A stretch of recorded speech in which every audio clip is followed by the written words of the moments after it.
But I'm a believer that for the good of the game, for the health of the game, for content, for high-level matchups, we should expand. Hey, it's Juck.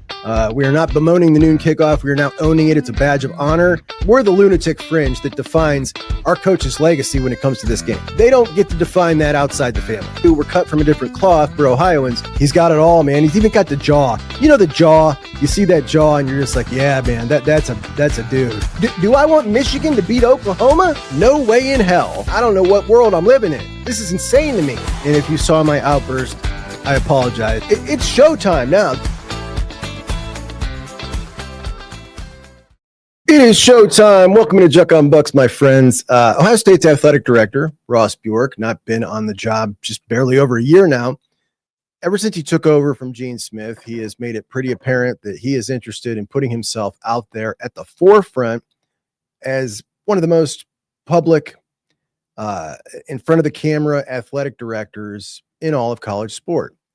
Is that a good thing? Is it a bad thing? I'd say it's a good thing if you agree with the way he's going or the way he wants to take Ohio State athletics. I mean, that would be a good thing to have him out there pushing the agenda that's best for Ohio State, to be the guy that, Gene Smith, towards the end of his career, I mean, the last 10 years or so, became such a very well-respected guy in that field that they sought out Gene Smith's opinion. And Gene Smith was involved in a lot of stuff and a very well-respected guy. Ross clearly wants to be like that. And he has put himself, and with Ohio State's brand, it's pretty easy to do. Anytime he wants to talk, he can go get himself an audience.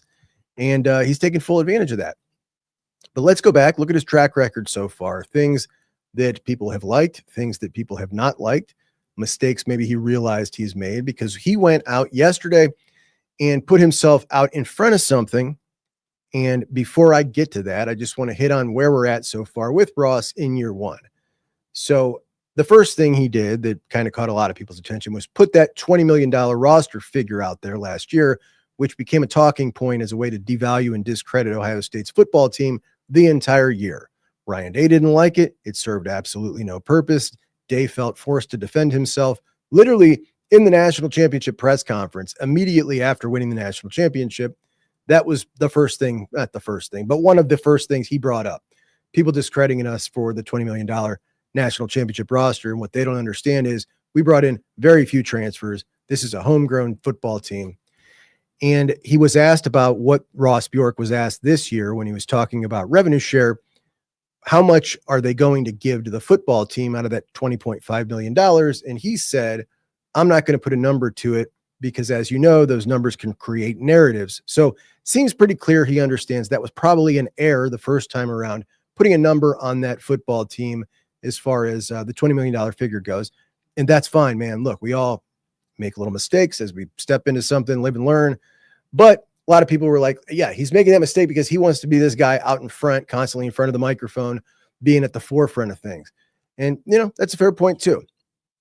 Let's talk about the stadium initiatives. He has kind of made it one of his platforms, not just the environment of the stadium, but to upgrade how much money they can make out of the actual stadium, not just on game day, but beyond game day.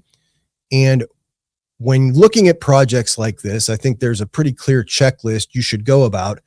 And that is, you want to have right at the forefront of every decision you make, how much is this going to affect the atmosphere? How much is this going to affect the tradition? And will this reduce things like seating capacity? Will it take away from total seating capacity, et cetera? Obviously, people don't like that at all. So these are the things people don't like, but at the same time, there is always going to be some give and take. And the first thing they did was perfect. That 1922 club inside the bowels of the stadium that doesn't take away from the atmosphere at all. It doesn't take away from anybody's enjoyment. And if you want to go pay to sit in a climate controlled environment and eat and drink all you want, as well as have admission to a restaurant for the entire year to go take your friends into the stadium, which is pretty cool. That was a hit, a smashing success for that program right there.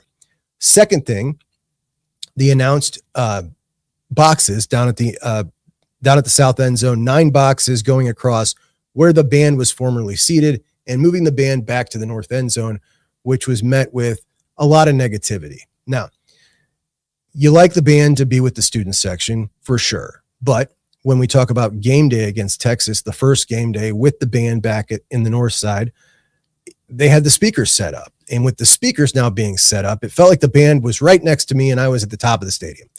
And I think that was a great idea. And it totally made it inconsequential to me that they moved the band. Now, they will be taking away that seating for those boxes. I actually personally think it'll look kind of cool to have those boxes down there field level. They will now have those 400 seats on top of it, which will be a little wider. And again, a way to maximize revenue. I don't think it personally takes away a ton. I know a lot of people were really mad about that, but we know that there is going to be some give and take here. And it's certain things that we all have are a line that feels like too far to cross. For me, this one didn't, but I understand if it did for you. When you talk about things like putting a patch on the most beautiful jersey in the history of the world, that to me is the line too far. So go ahead and make all you can with some of this other stuff. Don't put a patch on that damn jersey, please. That is like my line. Renaming the Horseshoe, renaming Ohio Stadium, Safe Flight Stadium, that to me feels like a bridge too far.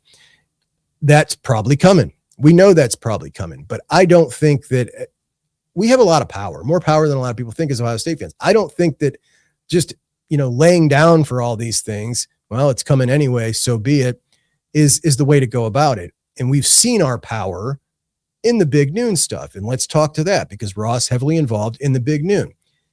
He knew that the fan base was absolutely furious about the Big Noon stuff. He went to Fox. He tried to get the game moved to Sunday, tried to get it worked out, didn't get worked out. However, they want to work with Ohio State. They don't want to come to the negotiating table next time around and have Ohio State say to the Big Ten, we're not signing this unless there is a rule here that we are only going to be, one team can only be on Big Noon 3 times in a calendar year. And the only reason Ohio State would do that is if Fox doesn't work with them. Now, here's where it comes into play. Next year, we look at Illinois, Oregon, both coming into the shoe along with Michigan, but Michigan's going to be at noon regardless. But Illinois, Oregon, what if Ross Bjork says to them, and he's talking to him right now and says, listen, next year we got these 2 home games. I want a concession for one of those games. I want you to work with us. Is Fox going to work with them? I believe they will.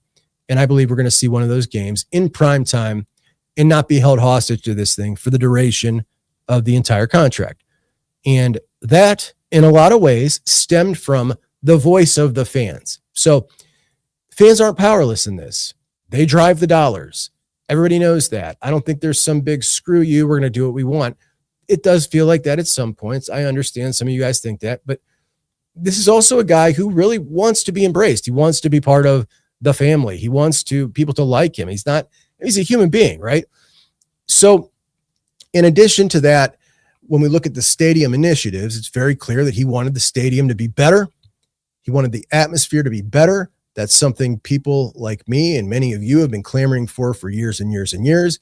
And he went and took a tour around the country, went to some other stadiums, got some ideas, and he comes in. And this year we get these ideas implemented with the victory bell ringing before the game, with the Buckeye leaves going out to the fans, with more music playing, with less of the on-field garbage to make money in between commercials, to try to keep everybody engaged and not just take the whole momentum out of the crowd. And all in all, aside from the anthem and maybe a couple other things didn't really hit, it's hard to say what that atmosphere would have been like for Texas without all this stuff. I mean, I think it would have been great regardless. We'll see how much that really affects the atmosphere when you welcome in a team like Iowa. How much does it help at a game like that? I think it'll help a lot. I think what they did was, if nothing else, they're trying, and trying is better than nothing. So pat on the back for that one. I think they did a really good job. I think there's more music and more energy. And all in all, it's going to even help increase when those, middle Big Ten teams come in and Ohio State's up by 24 in the third quarter. It's going to keep it moving. It's going to keep the energy up. That's my opinion on it. That remains to be seen. They could have done a better job with the anthem song. I think they really missed the mark by not including the fan base in that, but you live and learn. I think the biggest part here is, are we going to see them pivot off ideas that don't work and listen to the fan base for this kind of stuff? And again, I think that they are very in tune to what their fan base is telling them. And I like that. So that's stuff that Ross Bjork has done so far from a stadium standpoint, from a standpoint of maybe an error here or there. In addition to that, maybe the biggest error people think he's made, he got himself involved with the CSC, the House Settlement, the College Sports Commission, choosing who was going to be the representative for that, choosing some of what the rules would be. And he kind of came out of this as the single most forward-facing athletic director in college football in support of the House Settlement. And a lot of those athletic directors kind of hid behind the wall, didn't want to be in front of that because they wanted to hedge their bets. All right, if this works, I'll play ball. If it doesn't work, I don't want to put myself in a situation where I was out here supporting this and now, we're going to operate in the gray area because everybody else is, or because it's not working, or it looks like it's not going to work. And then people call me a hypocrite. Well, Ross decided to get himself out in front of this and be totally supportive of it, even while admitting he was still going to need congressional help to handle step 2, to codify this into law. And by doing so, he was kind of putting Ohio State in a position where it's like, look, this either works or it doesn't, and we're stuck riding out the rules while other people are not. Well, it certainly seems like there is a whole lot of people not obeying these rules. And when the SC backed down for the collective rules, collectives operating as a business, it really opened up a gray area that we're seeing a lot of places operate in the form of guaranteed NIL deals. And Ohio State has not pivoted to that yet. Now, it is easy to point at one guy, Ross Bjork, and say, that's the bad guy, that's the problem. I think it goes deeper than that. We don't even know if it was his choice to be out in front of this. He very well could have, had people on top of him pushing, listen, we want Ohio State to be in front of this thing. So we don't know if that was his choice. We don't know if it's his choice if he can pivot. There could be legal obstructions for him to be allowed to pivot and start running the collectives like that. There's a lot of things we don't know here. All we know is what we see, and what we see is he's out in front of a plan that is looking more and more like it's going to be a loser, and we're seeing a lot of our competition move ahead of us a little bit. So that's where we stand with that. That's obviously his least popular move so far. And again, man, that's a lot of stuff in 1 year, right? Well, what did we hear from Tony Petitti at Big Ten Media Days? Big Ten Media Days come and they're talking about the playoff plan they want, and the Big Ten wants the 4-4-2-2-1-3 with the automatic bids. And we saw every single coach come out in support of that, including Ryan Day. And I personally don't mind that plan whatsoever. Like that plan, think it would be a good plan to keep we don't need to get into that. The point is that was what they wanted. And then what did we hear a couple of weeks later? The Big Ten floating this idea from a meeting that they supposedly had of a 24 to 26 to potentially 32 team playoff. And some people were saying, oh, this was just something that was floated. No, this was a story that was intentionally leaked to several media members to put it out in the ethos to gauge the reaction like they do so often. They do this all the time to socialize it. They even say that's what they're doing after the fact. We socialize this, which is we gave it to Ross Dellinger, we gave it to Heather Dinich, we had them go write their reports, and we waited to see the reaction. And they got their reaction. Their reaction is absolutely not. It's terrible. And that brings us to yesterday. So Ross Bjork decides to go on with like MSNBC and Front Office Sports and potentially more. I don't know. But he goes and does some rounds. What's Ross Bjork out there doing rounds for at this time of year? What does he want to talk about? Let's listen. Here's what Ross is on. You want to make sure that you're doing the right things for the game. I'm selfishly, Ohio State could stay at 4. We could go back to 4. In most years, probably be okay. At 12, we should be okay. We gotta keep doing our part, right? I mean, we got to keep investing and keep coaching and keep recruiting at a high level. But I'm a believer that for the good of the game, for the health of the game, for content, for high-level matchups, we should expand. Could we go to 16? Could we go to 20? Could we go to 24? There's proposals out there to go to 28. There's been a couple other proposals to go to 32. Well, it's like, how far do you right? take it? You expand, and then 2 years later, everyone wants to expand again. So no matter what the model is, we all get hung up in these numbers, 24, 28, oh my God, they can't do this.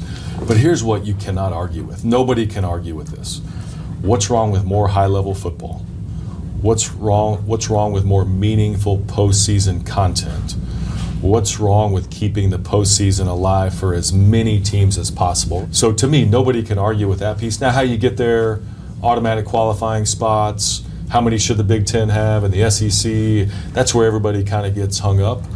But if you just take high-level content, meaningful content for football, if you take maybe the conference championship weekend and morph that into the playoffs, if you take bowl games that are part of the system and you call them playoff games, what's wrong with that? And so to me, we need to kind of take a step back. Let's do what's right by the game. Let's add more content. Let's add more value. What did we talk about earlier? Money. The system needs more money. So if you have these high profile games that are playoff games, there's more money into the system, which then goes back to the athletes. So to me, hopefully we can get to a good place where expansion can really be well thought out between all the conferences, knowing that the Big Ten and the SEC are going to drive the way here. And We've got various different things coming out here. Let's do what's good for the game, and let's also, nobody can argue with that. Like, I was so blown away when I listened to this. When he's trying to say that nobody can argue with this, it's almost as if he is not in tune to college football discourse at all. Does he have no idea what the argument is against consistent playoff expansion? Does he not know that? Is he not aware that there is a large portion that didn't want to go to 12, doesn't want to go to 16, would like to be at around 8, and that desperately does not want to go any further than 16? And the number of folks who desperately don't want to go further than 16 exponentially bigger than there were people who didn't want to go from 4 to 12. After we've seen 12, we know they're probably going to go to 16. There are a lot of people who were very much for expansion saying, this is it now. We don't want to go any further. We're now watching 9-3 teams make it to the playoffs. We're now looking at games like Texas and Ohio State and Michigan and listening to people call them meaningless. And we don't want to devalue that anymore. There's a certain reason we fell in love with this sport. You're trying to change it all. So when he says no one can argue with that, I'm just a little concerned that he isn't aware or even acknowledging that there is a huge argument against this. All right. A lot of people make the argument that college football is the most exclusive playoff there is. Only 12 make it out of 136 teams. Okay. Very disingenuous number. The NFL, 43% make it, 14 out of 32 teams. So 43% should be the goal for college football, to be like the NFL. Totally disagree with that. But to say that it's the most exclusive, is it really? Is it really the most exclusive? Are 12 out of 136 teams making the postseason in college football? Or can we go ahead and right off the rip, get rid of all teams that are non-Power 4 and say out of 68 teams, 12 are making it? Yes, I think we can do that. Nobody outside the Power 4 is ever winning a national championship. So right there, you're at 17%. 17% make the playoffs. Okay, now let's take away the entire Big 12 because there isn't a team in the Big 12 that can win a national championship. Now we are at 52 total teams. So 12 of 52, that's 23%. There are 18 members in the ACC. Clemson, Miami, Florida State can all win a national championship. Let's go ahead and throw in 2 more. Be generous and say there's 5 teams in the ACC that have the ability to potentially win a national championship. Now we're at 30% make it in a 12-team playoff, and that's before we get to the Big Ten or the SEC. In a 16-team playoff, we are at 41% of the teams who make it. 41% of the teams, taking away all the G5 or G6 now, all the Big 12, and 18 members in the ACC, 13 members in the ACC that could never make it to win a national championship. Like, people are not understanding quite how difficult it is to win a national championship, apparently. You have to have it all. Now, if we're saying the Big Ten, the SEC, and 5 members of the ACC and Notre Dame have the potential to win a national championship in a 16-team playoff, that is 41%. 41% of the teams who could potentially win the national championship are being included in a 16-team playoff. Same as the NFL. However, when we look at the SEC and the Big Ten, is it possible? Is it possible for Northwestern, Rutgers, Maryland, Purdue, Vanderbilt, Arkansas, Kentucky, and Mississippi State to win a national championship? No, it's not possible. Sorry, not ever going to happen. Never happened in their history, will never happen. So now in a 16-team playoff, we are up to 52% of the teams capable of winning a national championship included in a 16-team playoff. That's more than the NFL. And they want to go to 32. 32, which is more than 100% of the teams capable of winning a national championship in a year where everything's going perfect, included in the playoffs. This is insanity. It's utter insanity. And all you're doing is destroying any kind of fun in the regular season and trying to say it's all going to be fun in the postseason. And those first couple of rounds are not going to be fun in the postseason. Many of us fell in love with this sport because it's different. They've already made it the same. It's the same right now. It's the same postseason format as the NFL. You make it 16, it's the same. They're trying to pretend like all these teams are on even footing, and they're not. There are, 20 teams who've won a national championship? Let me look this up so I can be accurate here. I just quickly went back to 1963. 19 programs. 19 programs have won a national championship since 1963. This is not the NFL. There are massive disparities. And while you can say, okay, now it may even the field. All right, well, hey, let's wait and see what happens with revenue sharing for the next 20 years, for the next 10 years, before you pile this on there. But they won't. They won't. And the craziest thing is what we've got here is a situation where the SEC and their brass is the only thing keeping us from this. They're the heroes here. Because Tony Petitti in the Big Ten and his most powerful athletic director are out here stumping for a massive playoff. And if they had their way right now, that's what would be implemented. The SEC and Greg Sankey need to hold the line. And if they don't, this is absolutely what we're headed for, and in very short order. So that's where we're at. And that is our report. Appreciate you guys. Talk to you soon.